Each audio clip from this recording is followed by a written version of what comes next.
63세. 지금까지 참 열심히 살아왔다고 믿었습니다. 회사를 위해 아침마다 지하철에 몸을 싣고 가족을 위해 밤늦게까지 야근도 마다하지 않았죠. 노후 준비는 미뤘지만 어느 정도 되겠지 했습니다. 하지만 퇴직 후 정적이 찾아왔습니다. 통장에 찍힌 잔고보다 더 무서운 건 허탈함과 후회였습니다. 그리고 깨달았습니다. 진짜 무서운 건 가난 그 자체가 아니라 가난해진 이유도 모르고 늙어버리는 삶이라는 걸요. 63세에야 알게 된 인생을 좀먹은 7가지 진실. 이 이야기는 앞으로 인생 후반전을 준비하는 여러분께 보내는 간절한 경고이자 조언입니다. 가난보다 더 무서운 7가지 충격 진실. 1. 돈보다 시간이 더 귀하다는 걸 너무 늦게 알았다. 많은 사람들은 돈을 벌기 위해 시간을 쓰지만 돈은 다시 벌 수 있어도 시간은 되돌릴 수 없습니다.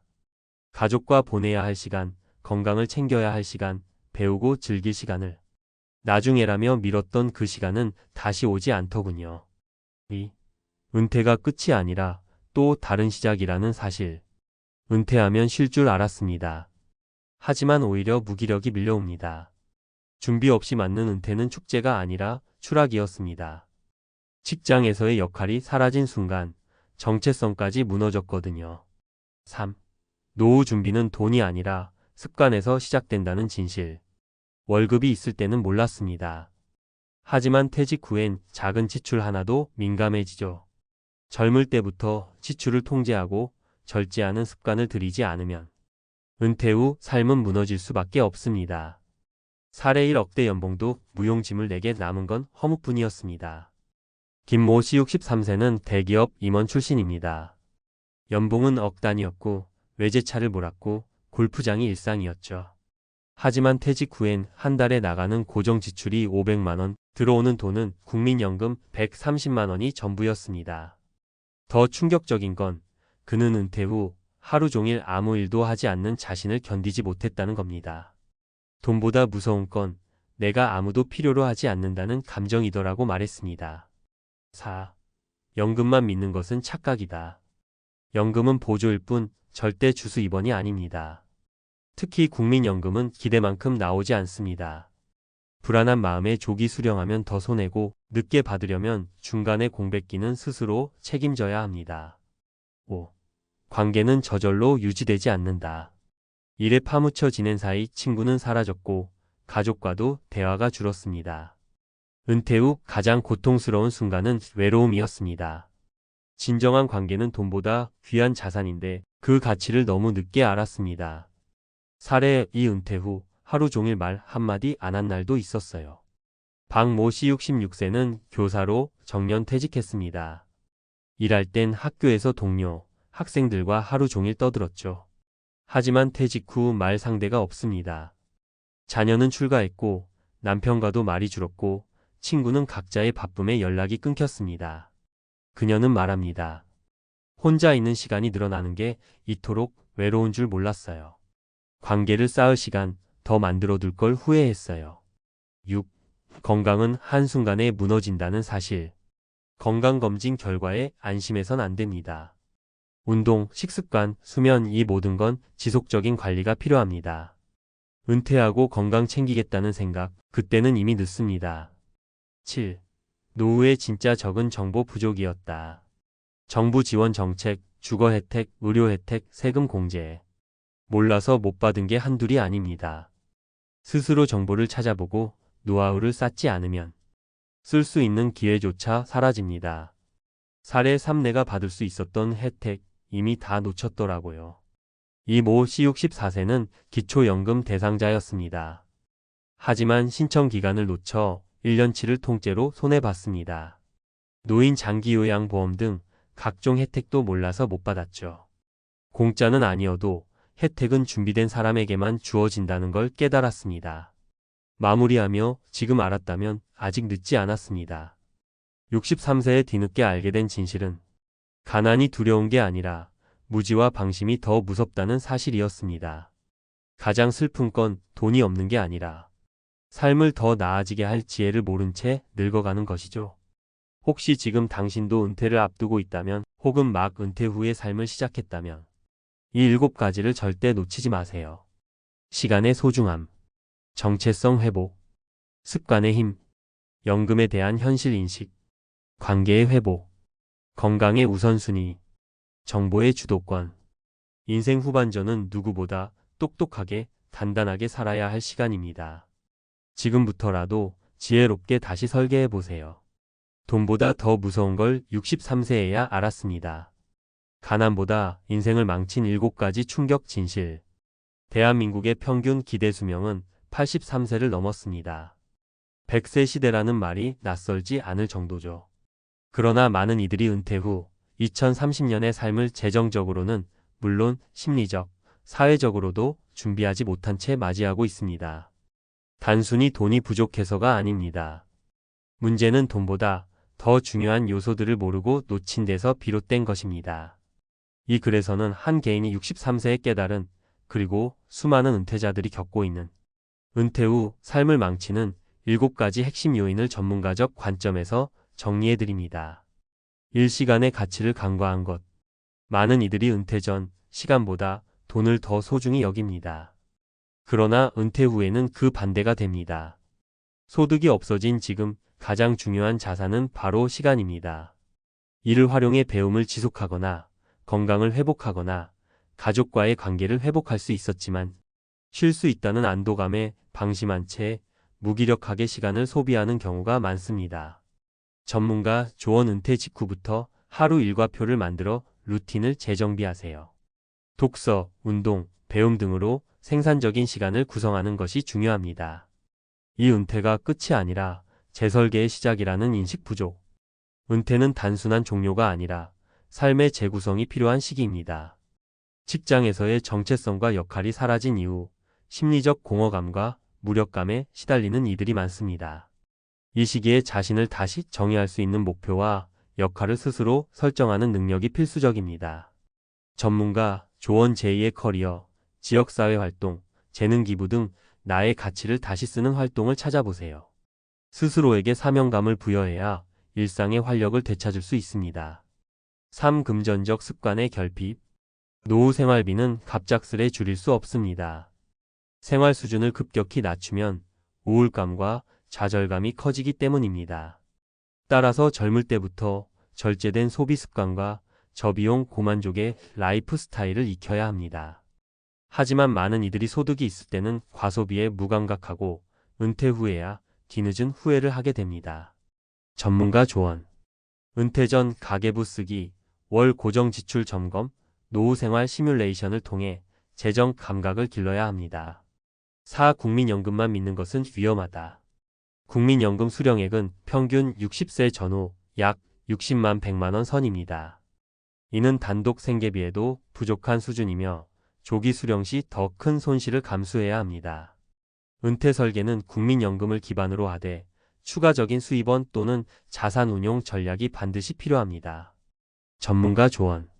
부동산 현금화, 소규모 자영업, 안정형 배당주 투자, 공공일자리 활용 등 다양한 수입 루트를 확보해 두는 것이 바람직합니다. 5. 인간관계 단절에 대한 준비 부족. 직장이라는 울타리 안에서의 관계는 퇴직과 함께 대부분 사라집니다. 은퇴 후 사회적 고립은 우울증과 인지기능 저하의 주요 원인이 되며 삶의 질을 급격히 떨어뜨립니다. 전문가 조언. 정기적인 모임, 온라인 커뮤니티, 봉사활동, 평생교육 참여 등을 통해 사회적 관계망을 유지하거나 새롭게 구축하는 노력이 필요합니다. 6. 건강관리의 시기를 착각. 퇴직하면 운동하겠다는 생각은 현실과 다릅니다. 기초 체력은 60세 이후 급격히 저하되고 특히 근감소증과 대사질환은 빠르게 진행됩니다. 젊을 때 꾸준한 식습관과 운동 습관을 들여놓지 않으면 은퇴 후엔 오히려 운동을 지속할 체력조차 부족해집니다. 전문가 조언. 40대부터 유산소 근력 운동 병행 루틴을 만들고 식단은 고단백 저염저당 중심으로 바꾸는 것이 좋습니다. 특히 걷기만으로는 부족하다는 점을 인지해야 합니다. 7. 정보 접근 능력의 부재. 은퇴 후에는 다양한 공적 혜택이 존재합니다. 기초연금, 주거급여, 노인장 기요양보험, 일자리 지원, 세제 감면 등입니다. 하지만 이를 모르면 받을 수 있는 기회를 스스로 날리는 것과 같습니다. 전문가 조언. 국가복지포털 복지로, 국민연금공단, 고용노동부 등에서 나에게 해당하는 혜택을 사전에 정리하고 신청 시기를 체크해 두는 습관이 필요합니다. 결론 돈보다 무서운 건 무지와 방심입니다. 가난은 무섭습니다. 그러나 더 무서운 건 삶을 계획하지 않은 채 맞이한 노년의 공허감입니다. 경제력, 건강, 관계, 정체성. 이 모든 것은 지금 당장 준비하지 않으면 퇴직 후엔 회복하기 어렵습니다. 63세의 고백은 단순한 후회가 아닙니다. 당신이 아직 50대라면, 지금 이 글을 읽고 있다면 지금이 인생을 되돌릴 마지막 골든타임입니다. 이러한 정보는 단순한 지식 전달을 넘어서 행동의 변화로 이어질 때 진정한 가치가 있습니다. 오늘부터 하나씩 점검해 보시기 바랍니다. 하루 루틴 만들기, 고정 지출 점검, 관계 재정비, 기초 체력 회복, 공공혜택 리스트 정리. 은퇴는 끝이 아니라 두 번째 인생의 시작입니다. 그 시작을 무지와 후회로 채우지 않길 바랍니다. 62세. 평생을 교단에서 아이들과 함께했던 한 남자가 있었다. 그는 매일 아침 같은 시간에 일어나 교복 입은 학생들을 맞이했고, 나이를 먹을수록 그만둘까 하는 생각이 들었지만, 그래도 교실 문을 열 때마다 아이들이 반갑게 인사하는 그 순간이 좋아서 버텼다. 하지만 결국 정년은 찾아왔고, 그는 2월 마지막 종례를 끝으로 조용히 교단을 떠났다. 그리고 몇 달 후 첫 연금 수령일. 그는 연금을 받은 그날 곧장 자신의 서재로 향했다. 책상 위에는 오래된 봉투 하나. 퇴직 직전부터 적어두었던 메모들이 빼곡히 들어있던 노후 계획 노트였다. 그는 그 메모지 위에 단 한 줄을 적었다. 이 돈으로 평생을 살 수는 없겠구나. 은퇴 후 첫 연금 그날 깨달은 현실. 퇴직하면 모든 게 끝인 줄 알았죠. 이젠 쉬자. 그동안 고생했으니 이제 좀 누리자고 생각했지만 현실은 그리 녹록하지 않더군요. 정년퇴직한 62세 교사. 연금이 입금된 날 가장 먼저 했던 일은 기쁨의 눈물이 아닌 계산기 두드리기였습니다. 이 정도면 한 달 생활비로 충분하겠지? 그런데 전혀 아니었습니다. 오히려 그 금액을 보는 순간 막연했던 불안감이 현실이 되어버렸어요. 사례 1. 30년 교직 생활, 그 결과가 이거라니요. 박종수 가명, 62세 씨는 중학교 국어교사로 30년 넘게 재직했습니다. 정년 퇴직 전, 그는 아내와 함께 시골에 작은 주택을 짓고 텃밭 가꾸며 사는 인생을 계획했죠. 그런데 첫 연금 수령액을 확인하고 계획은 전면 수정됐습니다. 정확히 179만 원이었어요. 둘이 살기에 빠듯하지 않을 거라 생각했는데 막상 보니 국민건강보험료, 관리비, 통신비, 차량 유지비만 해도 100만 원이 넘더라고요. 식비랑 기타 생활비까지 더하니 마이너스더라고요. 결국 종수 씨는 지역 도서관에서 고전 문학 강의를 시작했습니다. 월 50만 원이라도 벌어야 마음이 편하더라고요. 일은 덜 힘들고 익숙하니 그나마 다행이에요. 사례 2. 남편 연금 믿었는데 알바라도 해야 하나 봐요. 이정화 60세 씨는 남편이 교사로 은퇴하면 연금으로 노후가 안정될 거라 생각했습니다. 매달 200 넘게 나온다기에 괜찮을 줄 알았어요. 그런데 둘이 쓰기엔 빠듯하더라고요. 애들 학자금 대출이랑 경조사비가 생각보다 크더라고요. 정화 씨는 최근 한 카페에서 파트타임 바리스타로 일하기 시작했습니다. 일 안 해도 될 줄 알았는데요. 요즘은 은퇴하면 일단 제2의 직업부터 알아봐야 하나 봐요. 손님들한테 커피 내리며 웃는 것도 나쁘진 않아요. 오히려 내가 살아있다는 느낌도 들어요. 사례 3. 교단 떠난 뒤 우울증이 올 줄은. 김남철 63세 씨는 퇴직 후 해방감보다 공허함을 먼저 느꼈다고 합니다. 매일 아침 출근하던 습관이 사라지니 시간은 많은데 뭐 해야 할지 모르겠더라고요. 퇴직 후 받은 연금은 약 190만 원. 혼자 살기엔 그럭저럭 괜찮겠지 싶었는데 문제는 돈보다도 할 일 없음이었어요. 일도 없고 대화할 사람도 없고 집에만 있으니 멍해지더라고요. 며칠은 술로 버텼어요. 남철 씨는 이후 지역 복지관에서 노인 대상 IT 교육 봉사를 시작했습니다. 생활비엔 도움 안 돼도 다시 말 걸어주는 사람이 있다는 게 너무 좋았어요. 전문가 인사이트 연금은 기초 체력일 뿐입니다. 국민연금과 공무원연금, 교직원연금 등 모든 연금은 사실상 노후 기본 생계의 뼈대 역할일 뿐입니다. 한국교직원공제회 자료에 따르면 2025년 현재 30년 이상 교직 생활자의 평균 연금 수령액은 월 18만 210만 원 수준입니다. 여기에 배우자까지 은퇴 상태라면 최소 월 250만 300만 원은 있어야 안정적인 생활이 가능합니다. 연금만으로는 여행 문화 생활 예비 의료비를 감당하기 어렵기 때문에 전문가들은 다음 세 가지를 제안합니다. 연금 외에 월 5만 100만 원 추가 수입원 확보. 강의, 재능 기부형 아르바이트, 소규모 유튜브 채널 등. 퇴직 전 3년 소비 패턴 점검 후 지출 구조 미리 조정. 퇴직 후 급격한 소비 감소는 우울증을 유발할 수 있어 점진적 조정 필요. 정신적 공백을 메울 수 있는 사회적 역할 설계. 봉사, 동호회, 커뮤니티 활동은 삶의 의미 회복에 큰 도움이 됨. 마무리하며 연금 그 자체보다 중요한 것. 연금이 입금된 날 어떤 사람은 가슴 졸이며 전기세 걱정을 하고 또 어떤 이는 설레며 다음 달 여행지를 고릅니다. 문제는 금액 그 자체보다 그 돈으로 설계한 노후 인생의 방향성입니다. 연금이 작다고 실망하지 마세요. 그걸 어떻게 움직일 돈으로 바꿀 것인지가 진짜 은퇴 설계입니다. 62세 교사였던 그 남자처럼 연금을 받고 가장 먼저 해야 할 일은 이제 어떤 인생을 살아야 할까를 진지하게 마주하는 일입니다. 그 한 줄의 다짐이 은퇴 후 30년을 바꾸는 출발점이 될 수도 있으니까요. 교직 은퇴자의 연금 도대체 얼마나 나오길래? 많은 분들이 교사였으면 연금 넉넉하잖아 라고 생각하죠. 하지만 막상 퇴직하고 첫 통장에 찍힌 금액을 보면 충격을 받는 경우가 적지 않습니다. 2025년 기준 평균적인 30년 이상 재직 교사의 월 연금 수령액은 180만 원에서 210만 원 수준이에요. 이건 세정 금액이고 실수령액은 아래처럼 차감됩니다. 공제회 대출 상환금 공제회에서 대출 받은 적 있다면 매달 자동 차감. 건강보험료 연금 수령자에게는 건강보험 지역 가입자로 전환되어 부과. 기타 세금 공제, 장기요양보험료 등 포함. 이런 거 다 빼고 나면 실제로 손에 쥐는 건 월 150만 원 안팎이라는 분도 많습니다. 은퇴 교사들에게 꼭 필요한 생활비 구조. 퇴직 후에는 무조건 지출 구조부터 손봐야 합니다.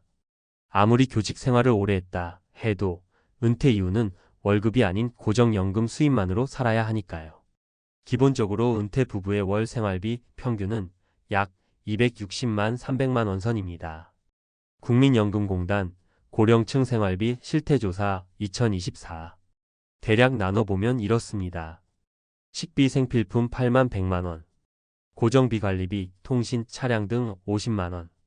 의료 비비정기 지출 경조사, 손주 용돈 등 50만 원 이상. 여가취미 기타, 자율소비 3,050만 원.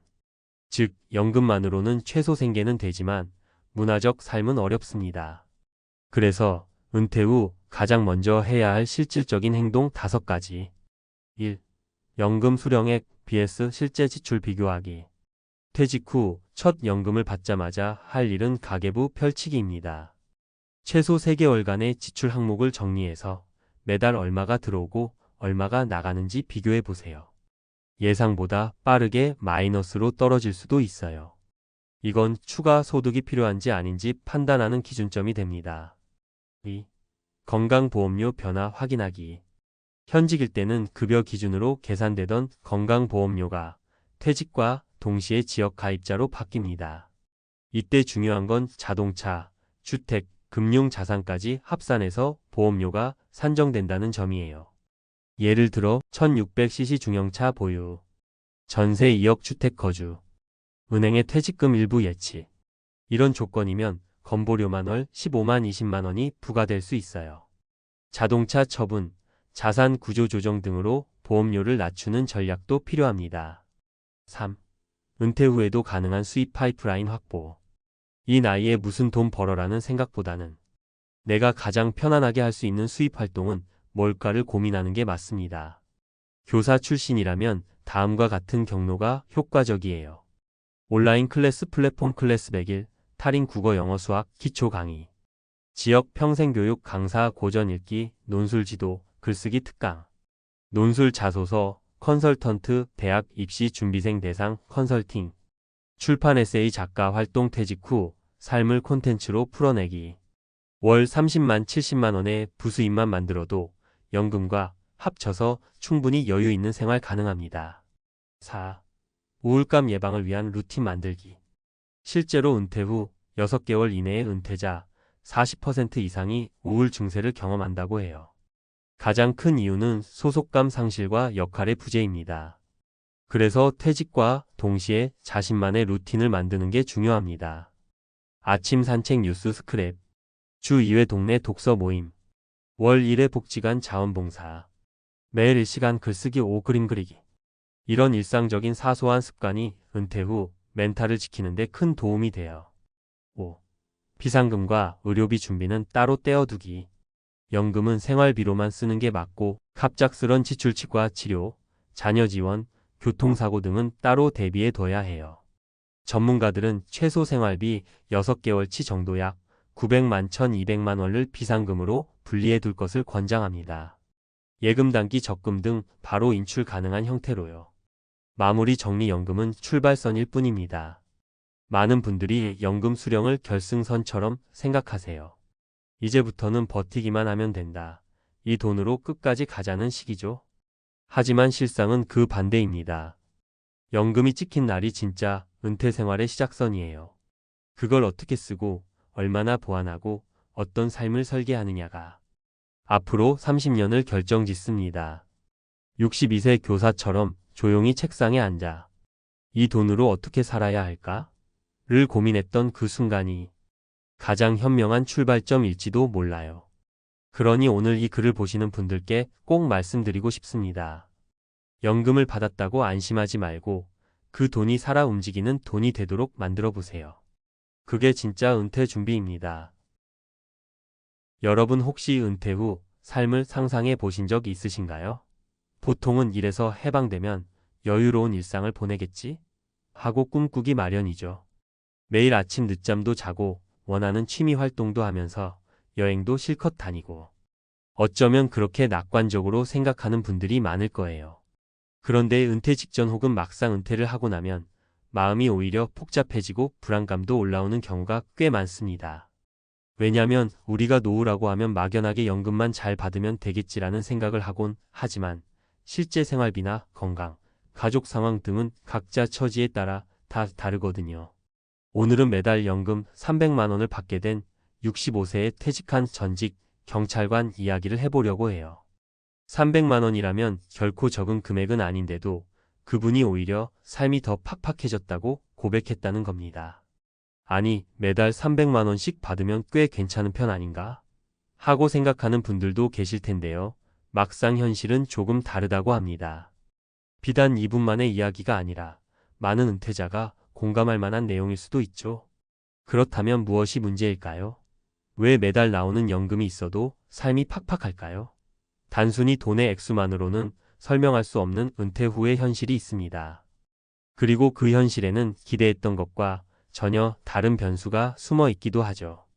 오늘은 이 이야기를 통해 우리 모두가 은퇴 준비와 은퇴 후의 삶을 좀 더 현실감 있게 그려볼 수 있었으면 좋겠습니다. 본론 마이너스 정보성 에세이. 사실 퇴직 후에 매달 300만 원이 생긴다면 예전에는 꽤 괜찮은 수준이라 여겨졌어요. 그런데 왜 점점 퇴직 이후가 팍팍하다는 말이 나오고 있을까요?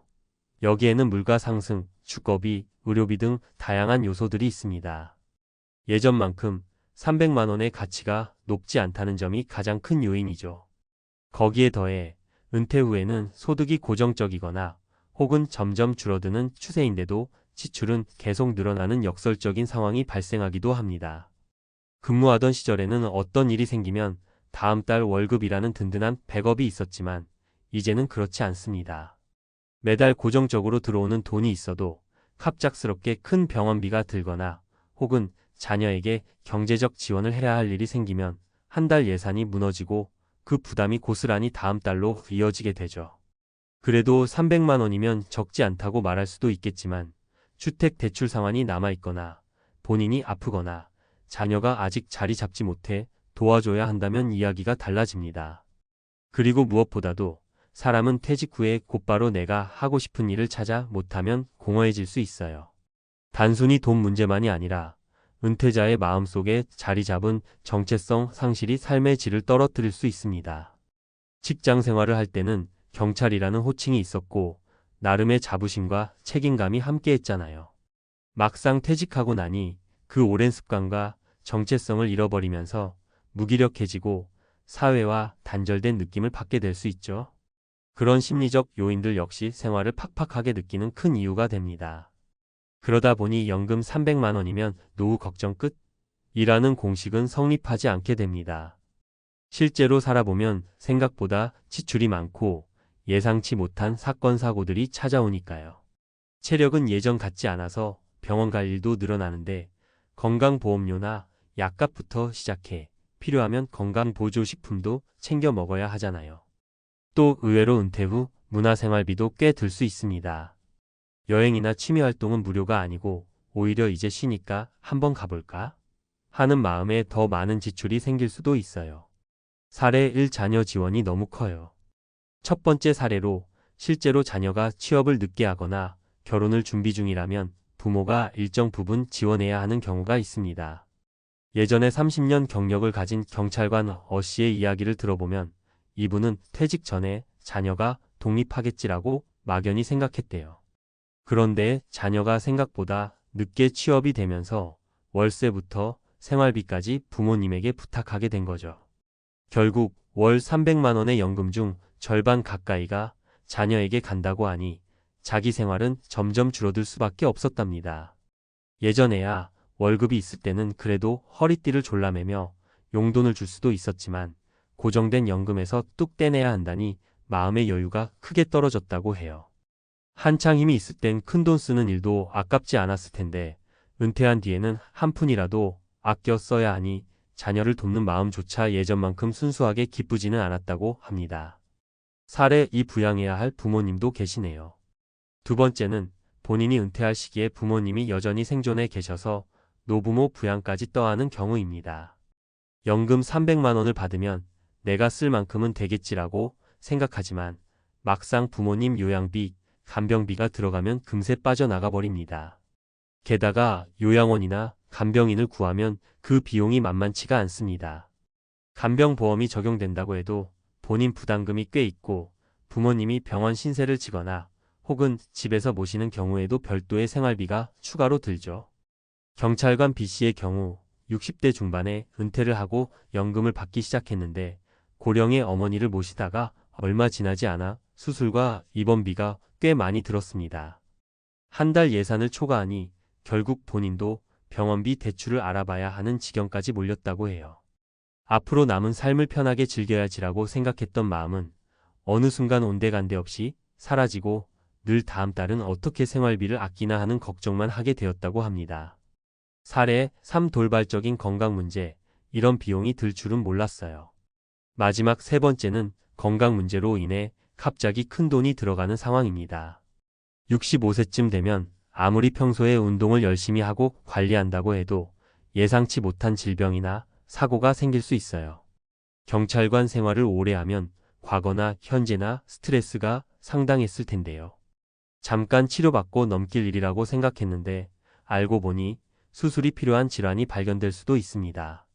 C씨도 평소에 허리 통증이 좀 있어도 크게 대수롭지 않게 넘겼는데 퇴직 후에 검진을 받아보니 디스크 수술이 필요하다고 판정되었대요.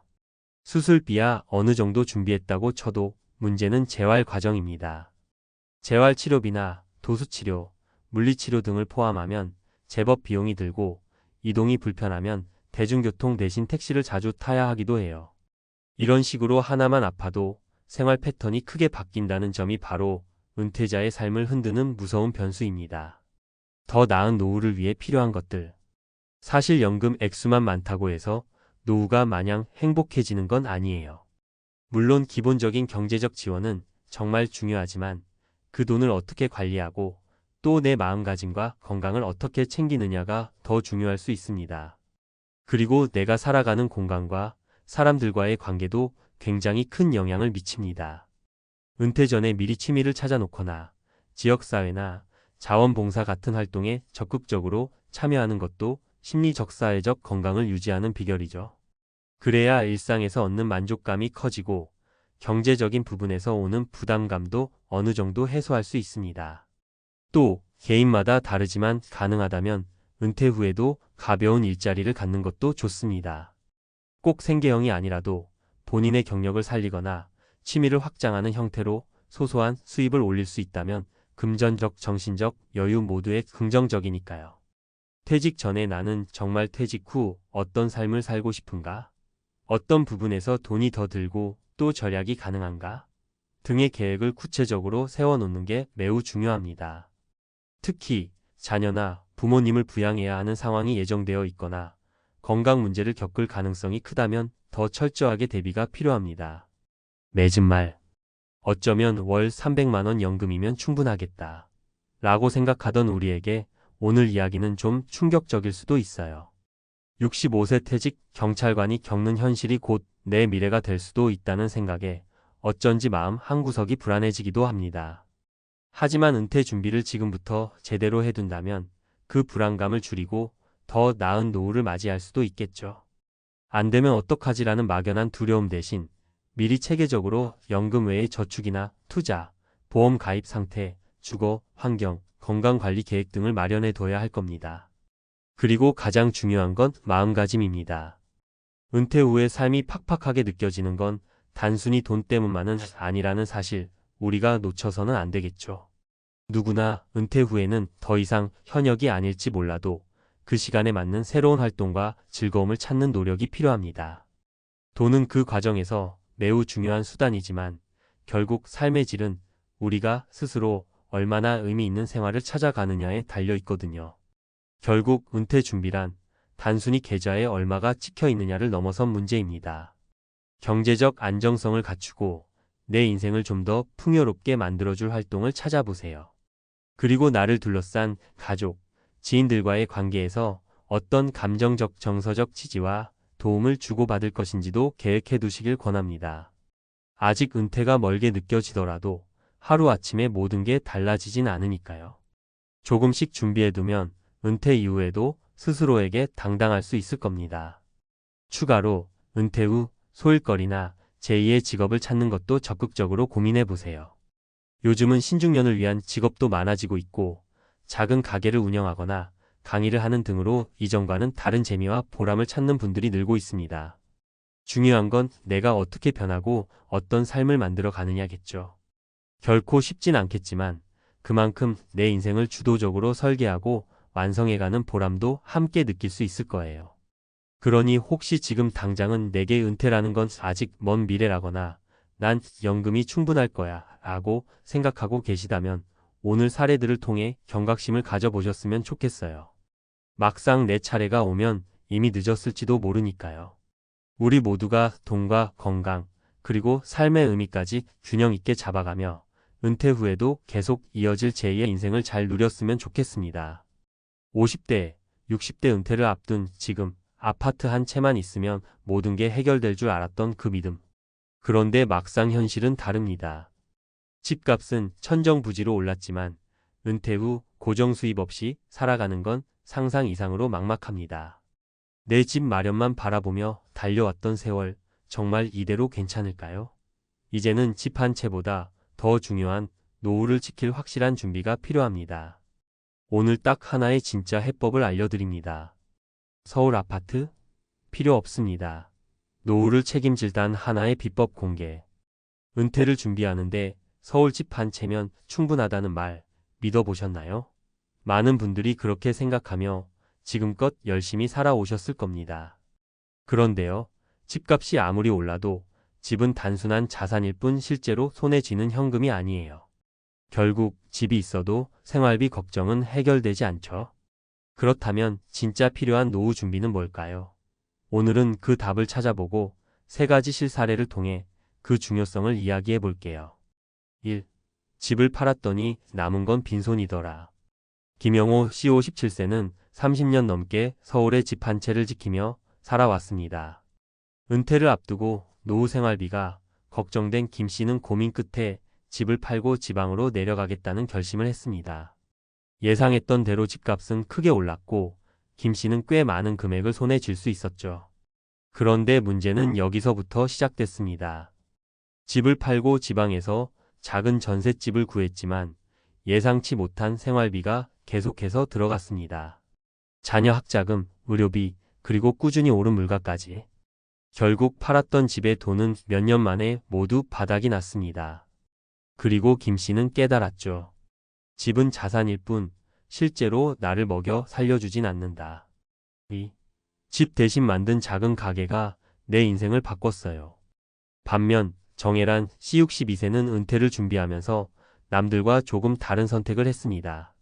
정 씨도 처음에는 집 한 채만 믿고 살았지만 노후를 좀 더 안정적으로 보내기 위해 다른 길을 택했죠. 그녀는 집을 담보로 소규모의 자금을 빌려 동네에서 작은 카페를 열었습니다.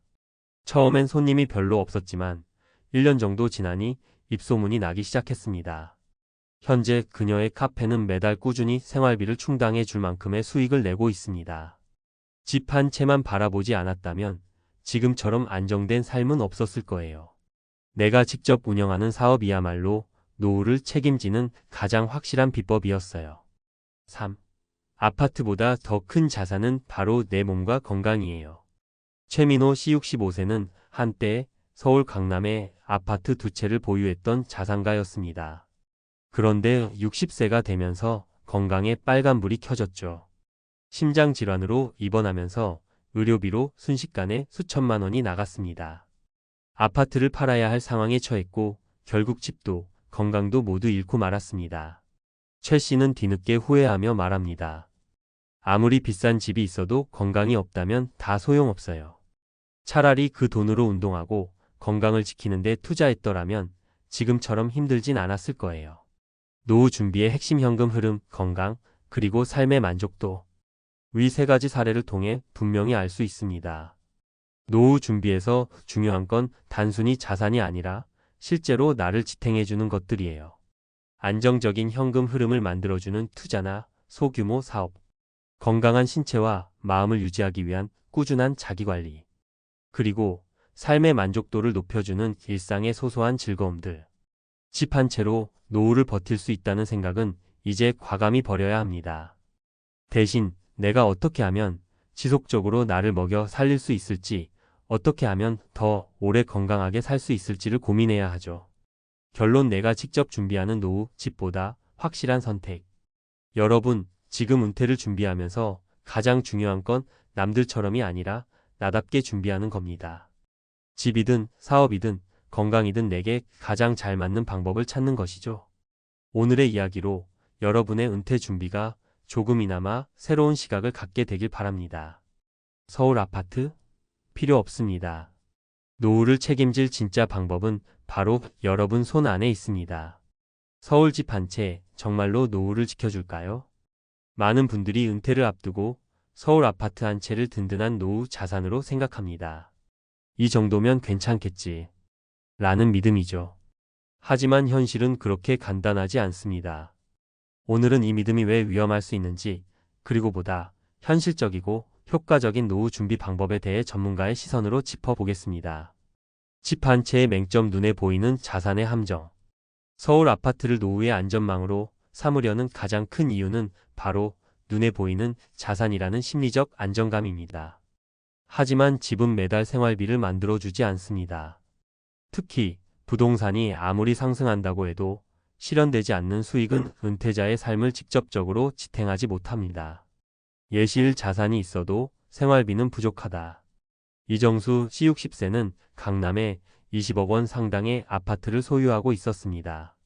퇴직 후 생활비를 아파트값 상승에 기대며 살아왔지만 3년 만에 그 기대는 깨졌습니다.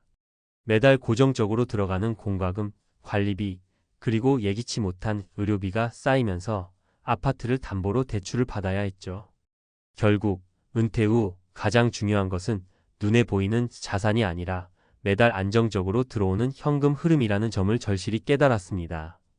집 한 채보다 중요한 것 현금 흐름과 자산 활용의 지혜. 집을 노후 자산으로 생각하더라도 그것만으로는 충분하지 않습니다. 이제는 집을 포함한 모든 자산을 어떻게 활용할 것인가가 중요합니다. 구체적인 전략이 없으면 아무리 비싼 집도 단지 벽돌과 콘크리트 덩어리에 불과하죠. 전략 1임대 수익으로 현금 흐름 만들기. 김영민 CO 18세는 서울 아파트를 전세로 내놓고 자신은 조금 외곽으로 이사했습니다. 그가 선택한 것은 전세 보증금으로 안정적인 투자처를 찾아 매달 수익을 창출하는 방법이었습니다. 결과는 성공적이었습니다. 아파트를 그냥 가지고 있을 때는 감당하기 어려운 관리비와 세금이 부담이었지만 임대 수익을 통해 매달 생활비와 여행비를 충당할 수 있었습니다. 전략, 이 자산의 일부를 소규모 사업에 투자하기. 노후 준비에서 중요한 것은 돈을 움직이게 하는 것입니다. 서울 집 한 채를 담보로 소규모 자영업을 시작한 사례도 많습니다. 예를 들어 카페나 지역 특산물을 판매하는 온라인 쇼핑몰 같은 작고 현실적인 사업은 초기 비용이 크지 않으면서도 매달 현금을 만들어 줍니다. 물론 사업에는 리스크가 따르지만 적절한 계획을 세운다면 집 한 채를 그냥 보유하는 것보다 훨씬 생산적입니다. 집보다 중요한 또 다른 자산 건강과 네트워크. 노후를 준비하면서 많은 분들이 간과하는 또 다른 중요한 자산은 바로 건강과 인간관계입니다. 집이 아무리 비싸고 돈이 많아도 건강을 잃으면 모든 것이 무의미해집니다. 또한 은퇴 후에는 인간관계가 새로운 기회를 만들어주는 큰 자산이 됩니다. 예시 이 건강을 지키는데 투자한 박수정 씨. 박수정 씨 63세는 은퇴 후 건강검진에서 만성질환을 진단받았습니다. 그녀는 그동안의 생활 방식을 완전히 바꾸기로 결심했죠. 비싼 외식을 줄이고 직접 요리하며 건강한 식단을 시작했습니다. 매일 규칙적으로 걷고 스트레칭하는 습관을 들이면서 의료비를 줄이고 삶의 질도 크게 향상되었습니다. 아무리 돈이 많아도 건강 없이는 노후가 비참할 수밖에 없어요. 건강이 진짜 자산이에요. 라는 그녀의 말은 깊은 울림을 줍니다. 예시 3 은퇴 후 네트워크로 새 삶을 시작한 정철민 씨. 정철민 씨 65세는 은퇴 후 30년간 이어온 회사 네트워크를 활용해 컨설팅 일을 시작했습니다. 그가 가진 전문 지식과 인간관계는 연금 이상의 수익을 만들어 주었고 그는 지금도 매달 강연을 하며 활동적으로 살고 있습니다. 사람과의 연결이야말로 노후의 가장 큰 자산이에요. 제가 경험한 걸 통해 다른 사람들에게 도움을 줄 수 있다는 건 돈으로 살 수 없는 기쁨이죠. 노후 준비 무엇이 진짜 중요한가? 전문가로서 저는 노후 준비를 단순히 자산 관점에서 보지 않습니다. 노후는 삶을 지속할 수 있는 힘을 만드는 과정입니다. 집 한 채가 중요하지 않다는 게 아닙니다. 단지 집은 노후 준비의 일부일 뿐 전체가 될 수는 없다는 거죠. 현금 흐름 안정적인 수익원을 만들어야 합니다. 이는 자산관리, 투자, 소규모 사업 등을 통해 가능합니다. 건강이 없으면 모든 게 무의미합니다. 식단, 운동, 정기검진 등 적극적인 관리가 필수입니다. 사회적 연결 은퇴 후에도 관계를 유지하고 새로운 네트워크를 만들어야 삶의 활력을 얻을 수 있습니다. 결론 노후 준비는 지금부터 그리고 나에게 맞게. 은퇴를 앞둔 50대, 60대 여러분께 묻고 싶습니다. 여러분의 노후 준비는 집 한 채에서 끝나 있지 않으신가요? 이제는 그 틀을 깨고 나에게 맞는 준비를 시작해야 합니다. 노후를 위한 단 하나의 비법은 바로 나 자신이 스스로 준비하고 만들어가는 것입니다. 오늘부터라도 여러분의 삶에 작은 변화와 계획을 만들어 보세요. 그것이 집이든 사업이든 건강관리든 어떤 방향으로든 움직이기 시작하는 게 중요합니다. 기억하세요. 집 한 채보다 중요한 건 바로 여러분의 삶을 지속적으로 행복하게 만들어주는 실질적인 준비입니다. 노후의 진짜 준비는 지금 시작됩니다.